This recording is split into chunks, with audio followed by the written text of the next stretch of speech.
वाहिगुरु जी का खालसा श्री वाहिगुरु जी की फतेह। प्यारी साध संगत जी, श्री गुरु ग्रंथ साहब महाराज जी परमात्मा की साक्षात वाणी है।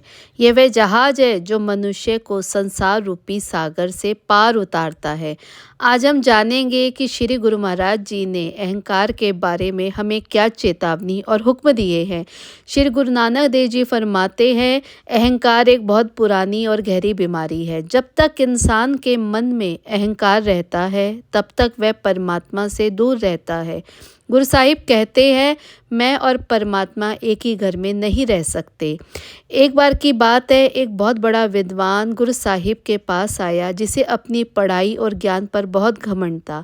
गुरु साहिब ने उसे एक खाली बर्तन दिया और कहा, जाओ इसमें भरकर अमृत ले आओ। वह विद्वान हैरान हुआ और बोला, गुरुजी यह तो खाली है, इसमें तो कुछ भी आ सकता है। तब गुरु साहिब ने समझाया, जैसे खाली बर्तन में ही अमृत भरा जा सकता है, वैसे ही जिस मन में अहंकार भरा हो वहाँ ईश्वर का नाम नहीं टिक सकता।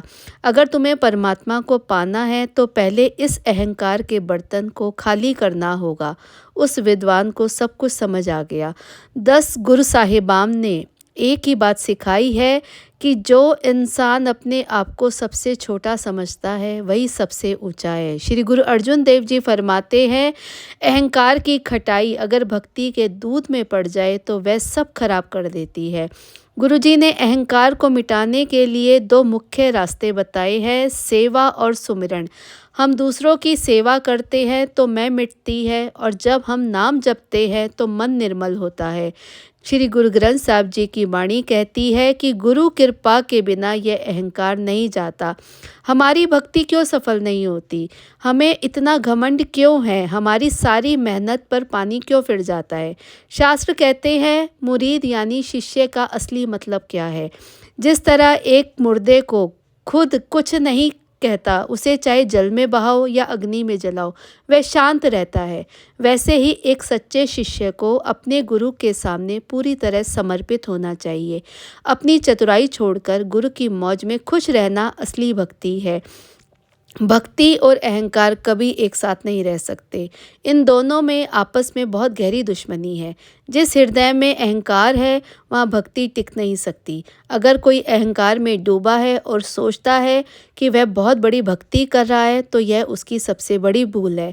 जैसे दूध में भरे बर्तन में जहर की एक बूंद, थोड़ी सी खटाई पूरे दूध को खराब कर देती है, वैसे ही अहंकार एक छोटा सा विचार हमारी बरसों की भक्ति की कमाई को पल भर में नष्ट कर देता है। नम्रता ही मुक्ति की जड़ है। अभिमान का द्वार नर्क का द्वार है। संत दादू दयाल जी फरमाते हैं, जब तक आपा यानी अहंकार है तब तक ईश्वर हमसे दूर है। जैसे ही अहंकार मिटा, आत्मा और परमात्मा एक हो जाते हैं।